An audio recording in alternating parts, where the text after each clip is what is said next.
Well ವೀಕ್ಷಕರೇ, ಈಗ ನಾವು ಪ್ರಮುಖವಾದಂತಹ ಜಾಗಕ್ಕೆ ನಿಮ್ಮನ್ನು ಕರ್ಕೊಂಡು ಹೋಗ್ತಾ ಇದೀವಿ. ವಿನಯ್ ಅವರ ತಂದೆ ತಾಯಿಗೆ ಅಂತ ಹೇಳಿ ಮಾಡಿಸಿರುವಂತಹ ರೂಮ್ ಇದೆ. ಸೊ ಬನ್ನಿ ಸರ್. ಓಕೆ, ಸೊ ಇದು ಅವರ ತಂದೆ ತಾಯಿಗೆ ಅಂತಾನೆ ಹೇಳಿ ಮಾಡಿಸಿರುವಂತಹ ಕೊಠಡಿ. ಹೌದು. ಆಮ್, ದೈಹಿಕವಾಗಿ ತಂದೆ ತಾಯಿ ಜೊತೆಲಿ ಇಲ್ಲದಿದ್ರೂ ಕೂಡ ಮಾನಸಿಕವಾಗಿ ಅವ್ರು ನಮ್ಮ ಜೊತೆ ಇದ್ದಾರೆ ಅನ್ನುವಂತಹ ಭಾವನೆ. ಹೌದು. ಯಾಕೆ ಈ ಕಾನ್ಸೆಪ್ಟ್ ಅಲ್ಲೇ ಈ ರೂಮ್ ನ ಬಿಟ್ಟಬೇಕು ಹಾಗೆ ಅಂತ ಅನಿಸ್ತು ಅಂತ? ಇವಾಗ ಯೂಶಲಿ ಇಂಜಿನಿಯರ್ಸ್ಗೆ ಮತ್ತೆ ಆರ್ಕಿಟೆಕ್ಟ್ಗೆ ಗೊತ್ತಿರುತ್ತೆ. ಸೊ ಈ ಒಂದು ಮೂಲೆ ಏನ್ ಬರುತ್ತೆ, ಇಲ್ಲಿ ಮನೆಯ ಒಂದು ಹಿರಿಯ ಜೀವಗಳು ವಾಸಿಸ್ಬೇಕು ಅಂತ ವಾಸ್ತು ಪ್ರಕಾರ ಇದೆ. ಸೊ ಈ ಮನೆಯಲ್ಲಿ ನಾನು ಒಬ್ನೇ ಇರೋದ್ರಿಂದ ಇಲ್ಲಿ ಈ ಒಂದು ರೂಮ್ ಅಲ್ಲಿ ನಮ್ಮ ತಂದೆ ತಾಯಿಯವರ ನೆನಪು ಹಾಗೆ ಇರ್ಲಿ, ಅಂದ್ರೆ ವರ್ಚುಲಿ ಅವ್ರು ಇಲ್ಲಿ ಇರೋ ರೀತಿ ನನ್ನ ಒಂದು ಭಾವನೆ. ಸೊ ಹಾಗಾಗಿ ಈ ಒಂದು ರೂಮ್ ನ ಈ ಒಂದು ಕೋಣೆನ ಅವ್ರಿಗೋಸ್ಕರ ಬಿಟ್ಟಿರೋದು. ಓಕೆ, ಎಷ್ಟು ವಯಸ್ಸಿದ್ದಾಗ ಬಿಟ್ಟು ಹೋದ್ರು ಅಂತ? ನನ್ಗೆ 8 ವರ್ಷ ಇತ್ತು ಅವರು ನನ್ನ ಬಿಟ್ಟು ಹೋದಾಗ. ಏನಾಗಿತ್ತು ತಾಯಿಯವರಿಗೆ ಆಗ್ಲಿ ಅಥವಾ ತಂದೆಯವರಿಗೆ ಆಗ್ಲಿ? ತಂದೆ ಬಂದ್ಬಿಟ್ಟು ಅವ್ರ ಬಗ್ಗೆ ಹೇಳ್ಬೇಕಂದ್ರೆ ಅವರು ಆರ್ಮಿನಲ್ಲಿ ಕೆಲಸ ಮಾಡ್ತಿದ್ರು. ಅದಾದ್ಮೇಲೆ ರಿಟೈರ್ಡ್ ಆಗಿ ಬಂದು ಮನೆಯಲ್ಲಿ ನಮ್ ಜೊತೆ ಎಲ್ಲ ಇದ್ರು. ನನ್ಗ ಅವಾಗ 6 ವರ್ಷ, ಸೊ 7 ವರ್ಷ. ಆಗ ಅವರು ಅಚಾನಕ್ ಆಗಿ ಒಂದಿನ ನೈಟ್ ಒಂದು 2 ಗಂಟೆ ಅಷ್ಟೊತ್ತಿಗೆ ಎದ್ದೋತಾರೆ. ನನ್ಗೆ ಎದೆಯಲ್ಲಿ ಸ್ವಲ್ಪ ನೋವು ಬರ್ತಾ ಇದೆ ಅಂತ ಹೇಳ್ಬಿಟ್ಟು. ಅದು ಅಲ್ಲಿ ಏನೇನಾಗ್ತದೆ ಅಂತ ಹೇಳ್ಬಿಟ್ಟು, ನಾನು ತುಂಬಾ ಚಿಕ್ಕ ಹುಡುಗ, ನಮ್ ತಾಯಿ ಅದನ್ನೆಲ್ಲ ನೋಡ್ಕೊಂಡು ಅರ್ಥ ಮಾಡ್ಕೊಳ್ಳೋ ಅಷ್ಟೊತ್ತಿಗೆ ಇವ್ರಿಗೆ ಏನಾಗ್ತಾ ಇದೆ ಅಂತ ಅರ್ಥ ಮಾಡ್ಕೊಳ್ಳೋ ಅಷ್ಟೊತ್ತಿಗೆ ಅವ್ರದ್ದು ಜೀವ ಹೋಗ್ಬಿಟ್ಟಿರುತ್ತೆ. ಸೊ ಹಾರ್ಟ್ ಅಟ್ಯಾಕ್ ಆಗಿ ನಮ್ ತಂದೆ ತೀರ್ಕೊತಾರೆ. ಅದಾಗಿ ಒಂದು ನಮ್ಮ ತಾಯಿ ಅವರು ನಮ್ಮನ್ನೆಲ್ಲ ಅಲ್ಲಿಂದ ತುಂಬಾ ಕಷ್ಟ ಅನುಭವಿಸಿದೀವಿ. ನಮ್ ತಂದೆ, ಈಗ ನಿಮ್ಗೆ ಗೊತ್ತಿರುತ್ತೆ, ಒಂದು ಜೀವನದಲ್ಲಿ ದುಡಿತಾ ಇರೋ ಒಬ್ಬ ಮನುಷ್ಯ ಮನೆಗೆ ಎಷ್ಟು ಇಂಪಾರ್ಟೆಂಟ್ ಹಾಕ್ತಾರೆ. ಮತ್ತೆ ಅವರು ಇನ್ ಕೇಸ್ ಏನಾದ್ರು ಸಡನ್ ಆಗಿ ಈ ತರ ಡೆತ್ ಆದ್ರೆ ಫೈನಾನ್ಷಿಯಲಿ ಏನೆಲ್ಲ ಕ್ರೈಸಿಸ್ ಬರುತ್ತೆ, ಏನೆಲ್ಲ ಅನುಭವಿಸ್ಬೇಕು ಅನ್ನೋದು ಎಲ್ಲರಿಗೂ ಗೊತ್ತಿರುತ್ತೆ. ಸೊ ಆತರ ಕಷ್ಟಗಳನ್ನೆಲ್ಲ ತುಂಬಾ ಅನುಭವಿಸಿದೀನಿ. ಆಗಿದ್ರೂ ಸಹ ನಮ್ಮ ತಾಯಿಯವರು ಒಂದು 3 years ಮನೇನ ಹೇಗೋ ನಡೆಸಿದ್ರು. ನಮ್ಮ ತಂದೆಯವರು ಬಂದ್ಬಿಟ್ಟು ಆರ್ಮಿಯಿಂದ ರಿಟೈರ್ಡ್ ಆಗಿ ಬಂದ್ಮೇಲೆ ಅವರು SBM, ಇವಾಗ SBI ಆಗಿದೆ, ಸ್ಟೇಟ್ ಬ್ಯಾಂಕ್ ಆಫ್ ಮೈಸೂರಲ್ಲಿ ಸೆಕ್ಯೂರಿಟಿ ಗಾರ್ಡ್ ಆಗಿ ವರ್ಕ್ ಮಾಡ್ತಾ ಇದ್ರು. ಸೊ ಅವರು, ಅದು ಸಹ ಗೌರ್ಮೆಂಟ್ ಕೆಲಸನೇ ಆಗಿತ್ತು. ಅವ್ರು ತೀರ್ಕೊಂಡ್ಮೇಲೆ ಅದೇ ಕೆಲ್ಸನ ನಮ್ಮ ತಾಯಿ ಅವ್ರಿಗೆ ಕೊಡ್ತಾರೆ, ಅಂದ್ರೆ ಅದೇ ಬ್ಯಾಂಕ್ ನಲ್ಲಿ. ನಮ್ ತಾಯಿನೂ ಏನು ಓದಿರೋ ಅಂತವ್ರಲ್ಲ, ಅವರೊಂದು 7th ಸ್ಟ್ಯಾಂಡರ್ಡ್ ಏನೋ ಆವಾಗಿನ ಕಾಲದಲ್ಲಿ ಅಷ್ಟು ಅದು ಮಾಡಿದ್ರು ಅಂತ ಹೇಳ್ತಾರೆ. ಬಟ್ ಅವ್ರಿಗೆ ಓದ್ಲಿಕ್ಕೆ ಬರೀಲಿಕ್ಕೆ ಎಲ್ಲ ಬರ್ತಾ ಇರ್ಲಿಲ್ಲ.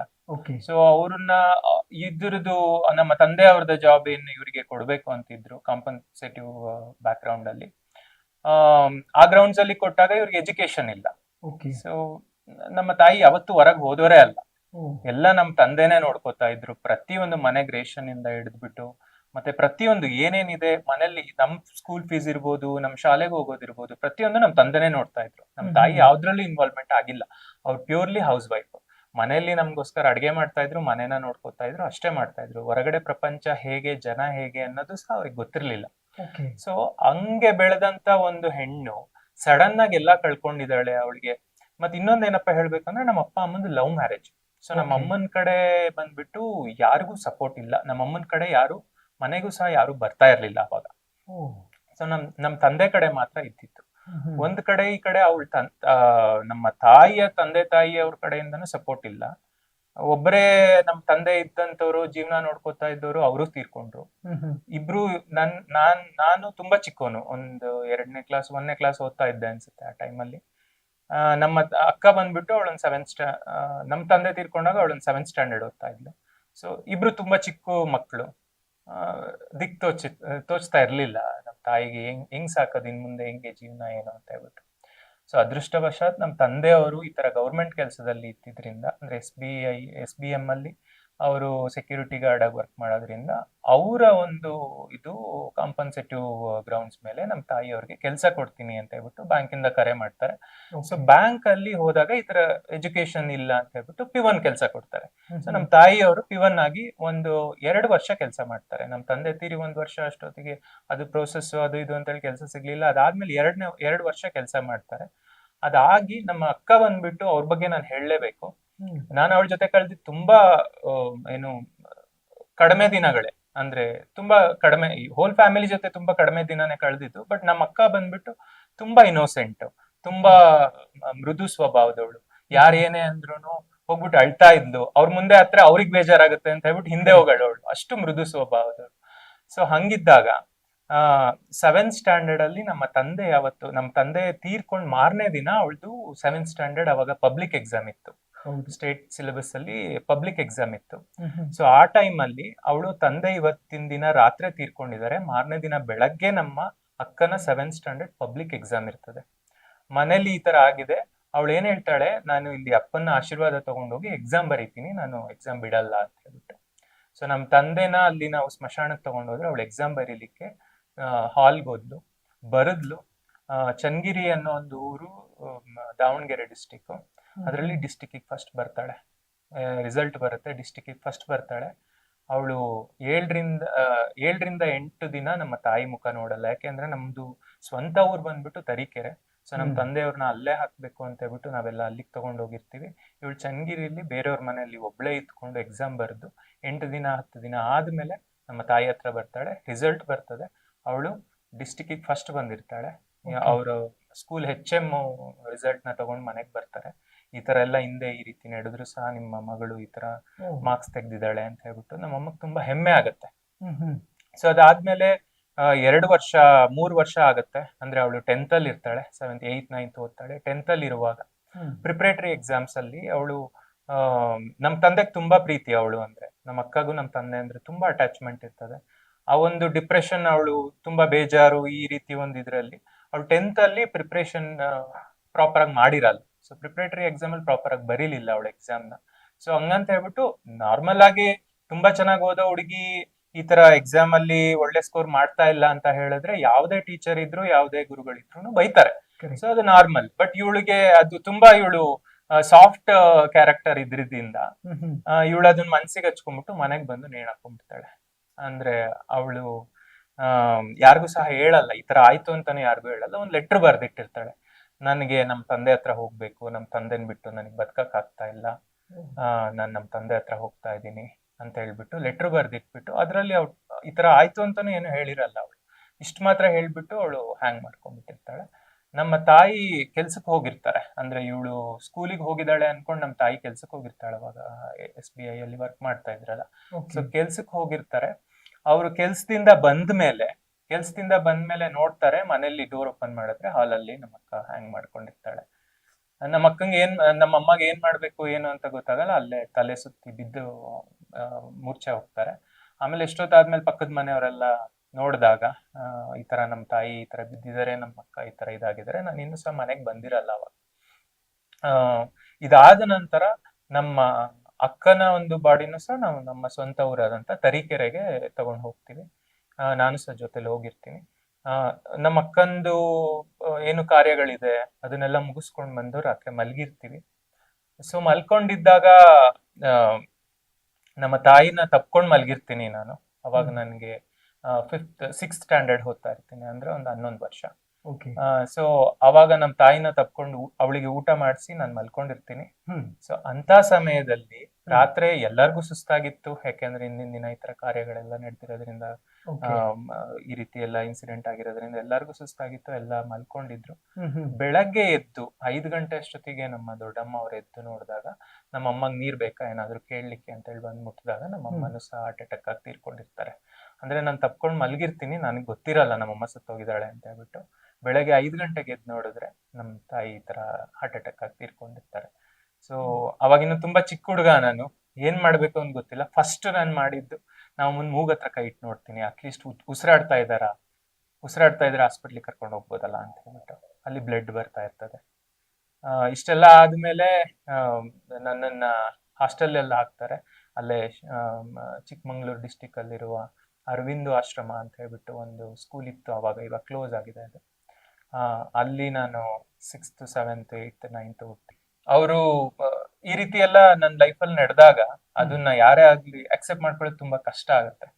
ಯಾಕೆ ಅಂದ್ರೆ ನಾನು ತುಂಬಾ ತಂದೆ ತಾಯಿ ಜೊತೆ ಇರ್ಬೋದು, ಅಕ್ಕನ ಜೊತೆ ಇರ್ಬೋದು, ತುಂಬಾ ಬಾಂಧವ್ಯದಿಂದ, ತುಂಬಾ ಸಲಿಗೆಯಾಗಿ ಆಟ ಆಡ್ಕೊಂಡು ಅವ್ರ ಜೊತೆ ಎಲ್ಲ ಬೆಳೆದಂತ ಮಗ. ಸಡನ್ ಆಗಿ ಯಾರು ಇಲ್ಲ ನನಗೆ ಇವಾಗ. ನನ್ ಫ್ಯಾಮಿಲಿನಲ್ಲಿ ನನ್ನ ಹೆಸರು ಕರೀಲಿಕ್ಕೆ ಯಾರು ಇಲ್ಲ. ಸೊ ಇದ್ದೊಳೊಬ್ಬ ಅಕ್ಕ, ಅವಳು ಓದ್ಲು, ತಂದೆ ತಾಯಿ ಅವರು ಹೋದ್ರು, ಯಾರ ಜೊತೆ ಹೇಳ್ಕೋಬೇಕು, ತುಂಬಾ ಚಿಕ್ಕ ವಯಸ್ಸು, ಯಾರ ಜೊತೆ ಕಷ್ಟ ಹೇಳ್ಕೋಬೇಕು. ನಾನು ಇವನ್ ನನ್ಗೆ ಆ ಟೈಮಲ್ಲೆಲ್ಲ ನಮ್ಮ ತಾಯಿನೇ ಸ್ನಾನ ಮಾಡಿ ಬಟ್ಟೆ ಹಾಕ್ತಾ ಇದ್ರು, ಅಷ್ಟು ನಾನು ಅವ್ರ ಮೇಲೆ ಡಿಪೆಂಡ್ ಆಗಿ ಬೆಳೆದಿದ್ದೆ. ಬಟ್ ಒಂದೇ ಸಲ ಎಲ್ಲರನ್ನೂ ಕಳ್ಕೊಂಡ್ಬಿಟ್ಟೆ ಅಂತ ಹೇಳಿದಾಗ ಯಾವ ಕಡೆ ಏನ್ ಮಾಡ್ಬೇಕು ಅನ್ನೋದೇ ಗೊತ್ತಾಗ್ಲಿಲ್ಲ. ಸೊ ಇದೆಲ್ಲ ನಡೀತು ಜೀವನದಲ್ಲಿ. ಇದಾದ್ಮೇಲೆ ನಾನು ಹಾಸ್ಟೆಲಿಗೆ ಸೇರ್ತೀನಿ. ಅಂದ್ರೆ ನಮ್ ಯಾರು ಕೇರ್ ತಗೊಳ್ಳೋರಿಲ್ಲ ಮನೆಯಲ್ಲಿ, ಸೊ ಹಾಗಾಗಿ ಹಾಸ್ಟೆಲಿಗೆ ಸೇರ್ತೀನಿ. ರಿಲೇಟಿವ್ಸ್ ಯಾರು ಇನಿಷಿಯೇಟಿವ್ ತಗೊಂಡಿಲ್ವಾ, ನಾವು ನೋಡ್ಕೋತೀವಿ? ರಿಲೇಟಿವ್ಸ್ ಅಂದ್ರೆ ನಮ್ ಚಿಕ್ಕಪ್ಪ ಇದಾರೆ. ನಮ್ ಚಿಕ್ಕಪ್ಪ ಇಬ್ರು ಮೂರ್ ಜನ ಚಿಕ್ಕಪ್ಪ, ಒಬ್ರು ದೊಡ್ಡಪ್ಪ, ಎಲ್ಲರೂ ಇದ್ರು ಆ ಟೈಮಲ್ಲಿ, ಎಲ್ಲರೂ ಇದ್ರು. ಇವಾಗ ಒಬ್ರು ಚಿಕ್ಕಪ್ಪ ಇದಾರೆ ಅಷ್ಟೇ ಪ್ರೆಸೆಂಟ್ಲಿ. ಸೊ ಗಾರ್ಡಿಯನ್ಶಿಪ್ ಅಂತ ತಗೋಬೇಕು ಅಂತ ಹೇಳ್ಬಿಟ್ಟು ಅವರು ಇದ್ ಮಾಡ್ತಾರೆ. ಯಾಕೆಂದ್ರೆ ನಮ್ ತಂದೆ ತಾಯಿ ಇಬ್ರು ಗೌರ್ಮೆಂಟ್ ಕೆಲ್ಸದಲ್ಲಿ ಇದ್ದಿದ್ರಿಂದ ಅವ್ರದ್ದು ಪೆನ್ಷನ್ದು ಎಲ್ಲ ಸ್ವಲ್ಪ ಬರೋದು ಅದು ಇದೆಲ್ಲ ಇರುತ್ತೆ ಅಂತ ಹೇಳ್ಬಿಟ್ಟು ಗಾರ್ಡಿಯನ್ಶಿಪ್ ತಗೊಂಡ್ರು. ಬಟ್ ಮನೇಲಿ ಇಟ್ಕೊಳ್ಳೋ ಅಂತ ಕೆಲಸ ಯಾರು ಮಾಡ್ಲಿಲ್ಲ. ಅಂದ್ರೆ ಅವ್ರ ಮಕ್ಳ ಜೊತೆ ಇವನು ಬೆಳೀಲಿ ಅನ್ನೋ ಒಂದು ಯೋಚನೆ ಯಾರಿಗೂ ಬಹುಶಃ ಬಂದಿಲ್ಲ ಅನ್ಸುತ್ತೆ ಅವತ್ತು. ಸೊ ಹಾಸ್ಟೆಲಿಗೆ ಸೇರ್ಸಿದ್ರು. ಹಾಸ್ಟೆಲ್ ಅಲ್ಲಿ ಅದು ಹೇಗಾಯ್ತು ಅಂತ ಹೇಳಿದ್ರೆ, ತಂದ್ ಸೇರ್ಸಿದ್ರು, ಎಲ್ಲಾರ ಮಕ್ಳ ಜೊತೆ ನಾನು ಬೆಳಿತೀನಿ ಅಂತ ಹೇಳ್ಬಿಟ್ಟು ಬಹುಶಃ ಅವ್ರು ಭಾವಿಸಿರ್ಬೋದು. ಅವ್ರದ್ದು ಇದ್ರಲ್ಲೂ ತಪ್ಪಿಲ್ಲ.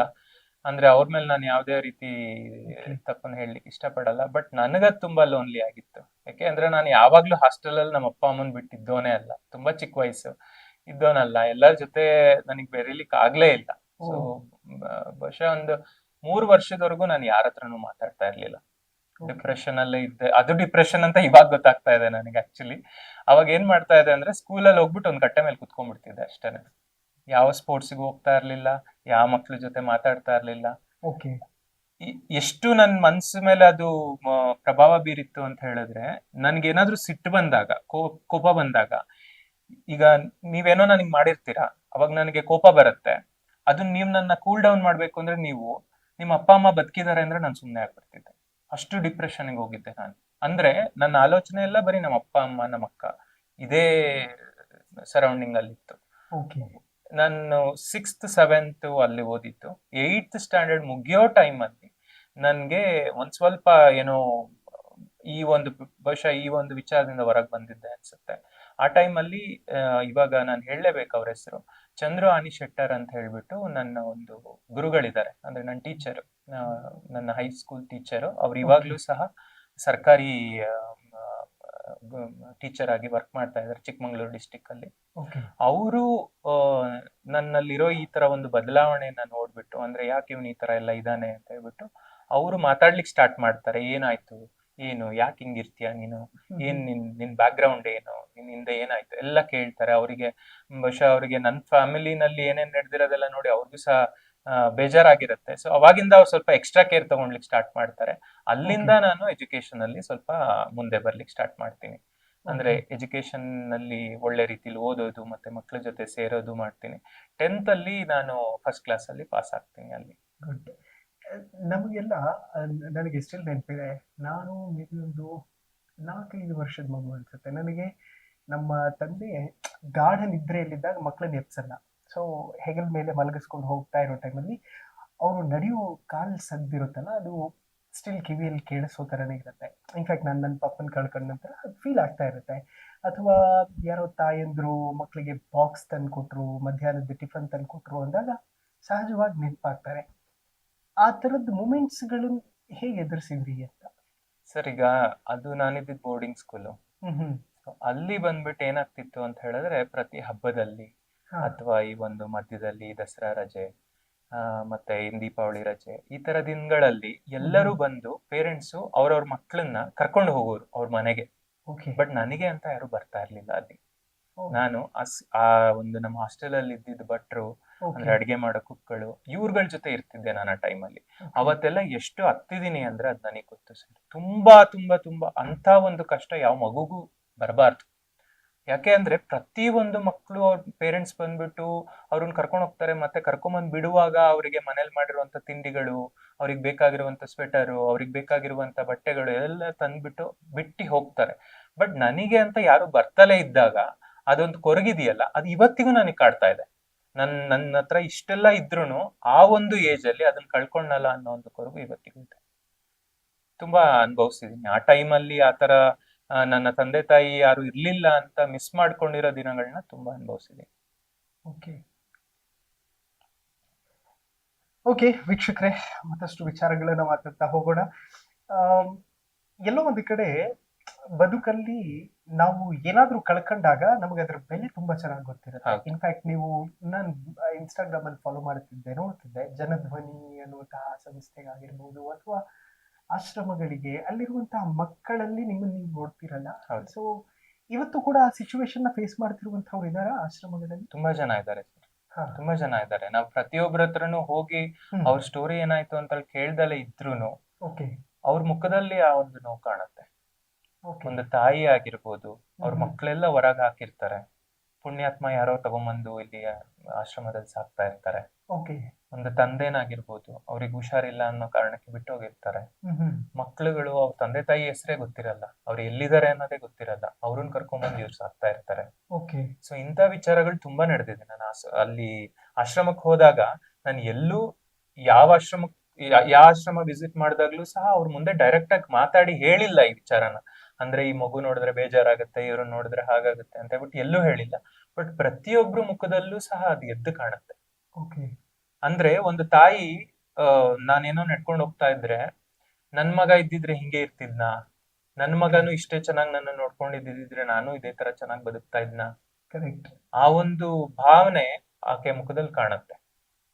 ಸೊ ಆಶ್ರಮದಲ್ಲಿ ಇರುವಂತ ಮಕ್ಕಳು ಅಥವಾ ಹಿರಿ ಜೀವಗಳಿರ್ಬೋದು, ಅವ್ರ ಮುಖದಲ್ಲಿ ನಾನು ನನ್ನ ತಂದೆ ತಾಯಿಗಳಿಗೆ ನಾನು ಏನ್ ಮಾಡಕ್ ಆಗ್ಲಿಲ್ಲ, ಓಕೆ, ಅವ್ರಗಳಿಗೆ ಮಾಡಿ ನಾನು ಸದ್ಯ ಸುಮಾರಾಗಿ ನಾನು ಸ್ವಲ್ಪ ತೃಪ್ತಿ ಪಡ್ತೀನಿ. ಓಕೆ.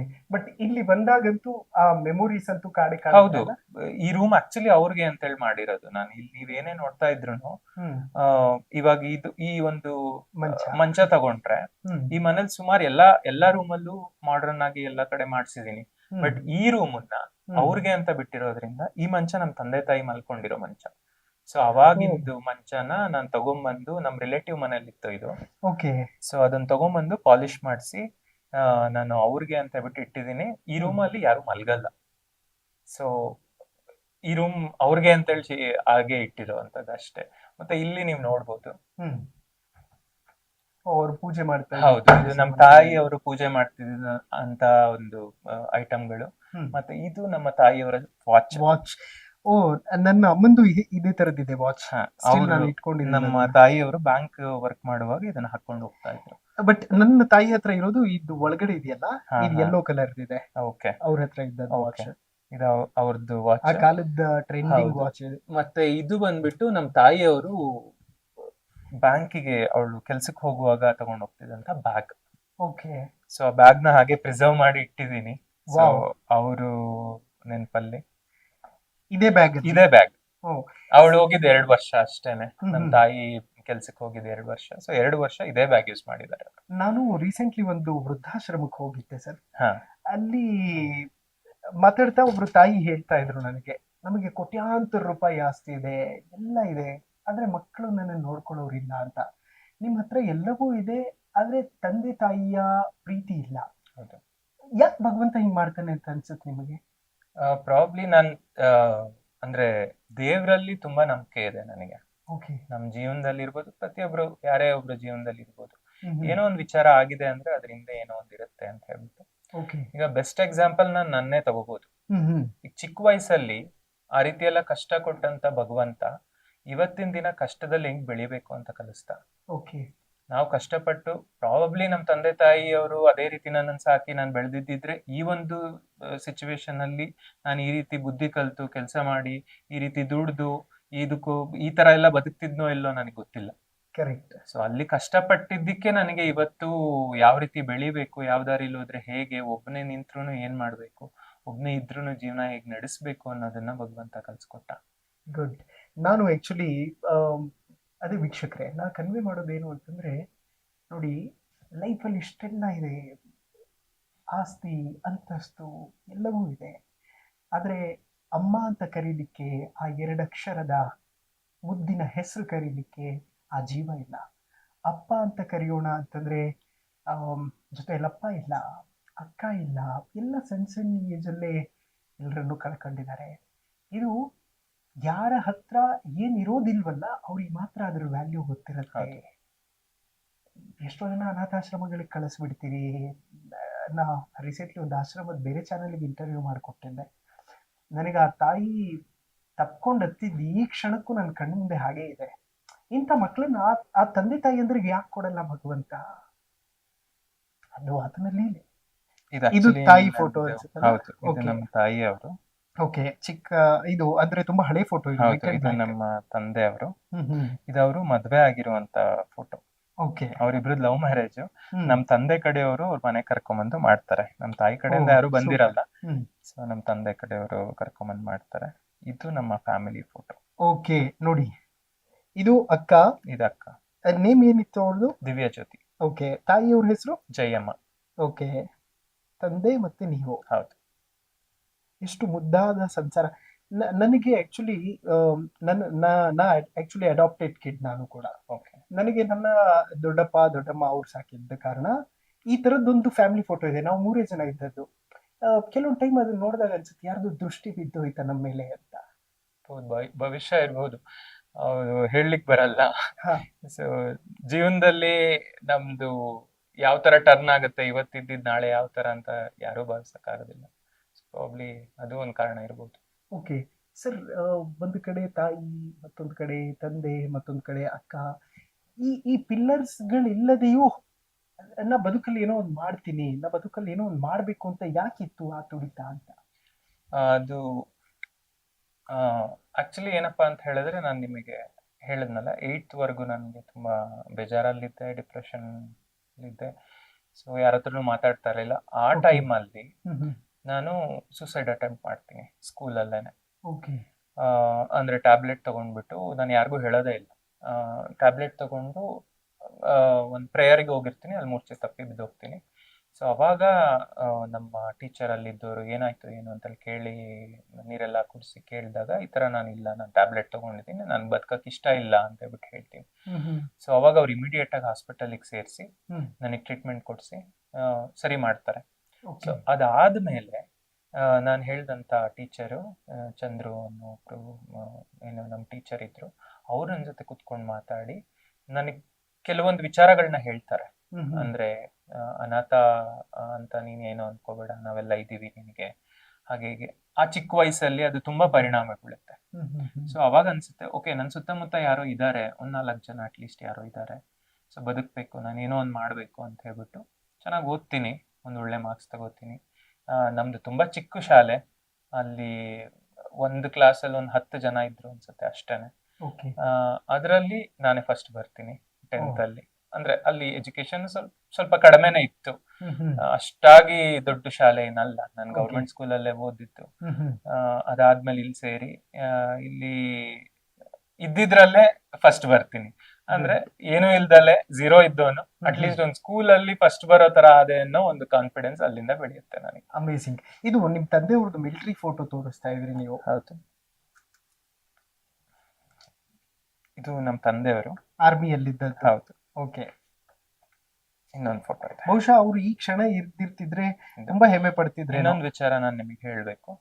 ನಮ್ಮ ತಂದೆಯವರ ತಂದೆ, ನಮ್ಮ ತಾತ ಕೃಷ್ಣಪ್ಪ ಅಂತ ಹೇಳ್ಬಿಟ್ಟು, ಅವರು second world war participant. So ಅವ್ರಾದ್ಮೇಲೆ ನಮ್ಮ ತಂದೆಯವರು ಸಹ ಆರ್ಮಿಲಿ ಸೇರ್ತಾರೆ. ಅದಾದ್ಮೇಲೆ ನಮ್ಮ ಚಿಕ್ಕಪ್ಪ ಇವಾಗ್ಲೂ ಸಹ ಪ್ಯಾರಾ ಆರ್ಮಿನಲ್ಲಿ ಸರ್ವಿಸ್ ಮಾಡ್ತಾ ಇದ್ದಾರೆ. ನಮ್ಮ ಫ್ಯಾಮಿಲಿನಲ್ಲಿ ದೇಶಕ್ಕೋಸ್ಕರ ಕೆಲಸ ಮಾಡಿರೋರು ತುಂಬಾ ಜನ ಇದ್ದಾರೆ. Amazing, good. ಇದೆಲ್ಲವೂ ಕೂಡ ಚೈಲ್ಡ್ಹುಡ್ ಫೋಟೋಸ್ ಅಲ್ಲ? ಹೌದು. ಅಮೇಸಿಂಗ್.